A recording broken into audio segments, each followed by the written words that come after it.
আমাদের second phase বাকি কাজ তারও টেন্ডার হয়ে গেছে কতগুলো।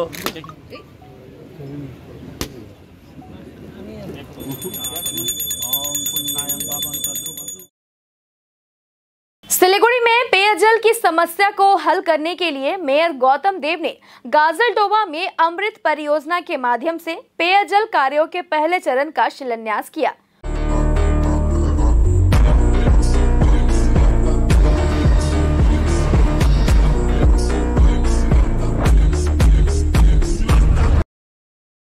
उन्होंने आज गाजलडोबा में हवा महल के पास इस कार्य का शिलान्यास किया है।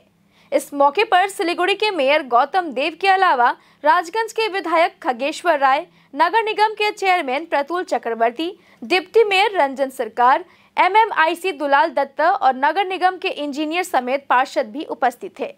बताया गया है कि अमृत 2.0 परियोजना के माध्यम से लगभग 511 करोड़ रुपए की लागत से इस मेगा शुद्ध पेयजल परियोजना का कार्य किया जाएगा।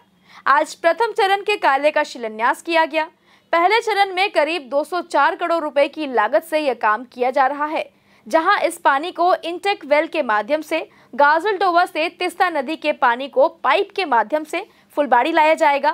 उस पानी को शुद्ध कर सिलीगुड़ी में पेयजल की आपूर्ति की जाएगी। इस संबंध में सिलीगुड़ी नगर निगम के मेयर गौतम देव ने कहा कि अमृत 2.0 जल परियोजना के पहले चरण में 28 किलोमीटर पाइपलाइन बिछाने समेत विभिन्न कार्यों का शिलान्यास किया गया है। पहले चरण में 204 करोड़ की लागत से यह काम किया जाएगा।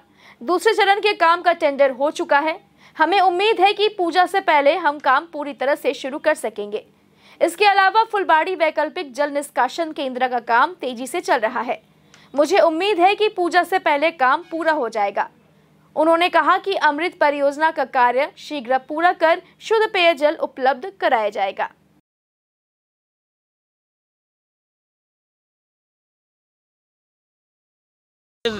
খুব ভালো একটা শুভ দিন। আমরা আমাদের অমৃত 2 জল প্রকল্পের প্রথম পর্যায়ে 204 কোটি টাকার প্রজেক্ট, 28 কিলোমিটার পাইপলাইন লেইং এবং এর অ্যালায়েড বেশ কিছু কাজ আছে, সেই কাজটা আমরা শুরু করতে পারলাম। আমাদের সেকেন্ড ফেজ বাকি কাজ তারও টেন্ডার হয়ে গেছে কতগুলো টেকনিক্যালিটিস আছে।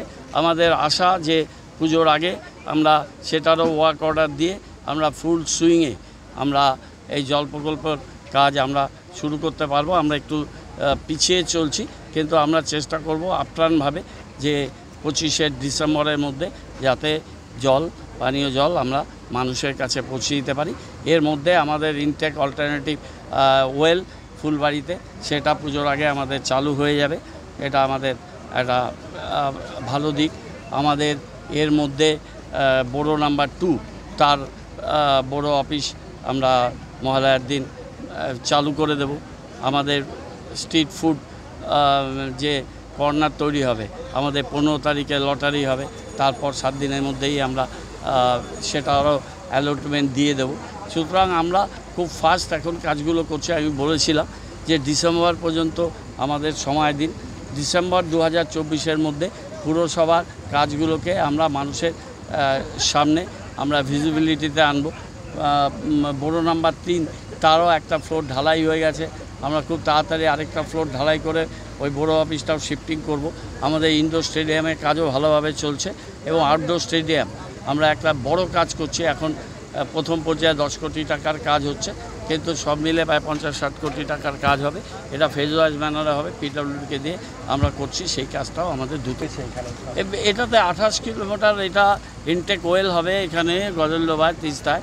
সেখান থেকে মেন পাইপ থেকে জলটা নিয়ে এখান থেকে আমাদের ওয়াটার ট্রিটমেন্ট প্ল্যান্ট যেটা ফুলবাড়িতে আছে, এখান থেকে 28 কিলোমিটার সেখানে যাবে। সেইখানটা গিয়ে এবং এর সাথে আরও কতগুলো অ্যালায়েড কাজ আছে, সব মিলে 204 কোটি টাকার কাজ। সেই কাজ প্রথম পর্যায়ে শুরু হলো।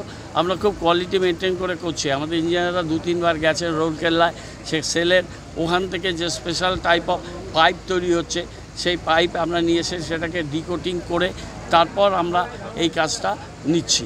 আমরা মানে আগে একটা জল প্রকল্প এখানে হয়েছে, কিন্তু এই জল প্রকল্প যেটা হচ্ছে আমরা ফুল প্রুফ অ্যারেঞ্জমেন্ট করছি। আমরা এর অল্টারনেটিভ সিস্টেম, অল্টারনেটিভ জলটাকে যাওয়া এবং 139 MLD জল হবে। আগে মাত্র 55 MLD জল ছিল এবং এই 139 MLD জলটা মানুষের কাছে পৌঁছলে জলের সমস্যা থাকবে না।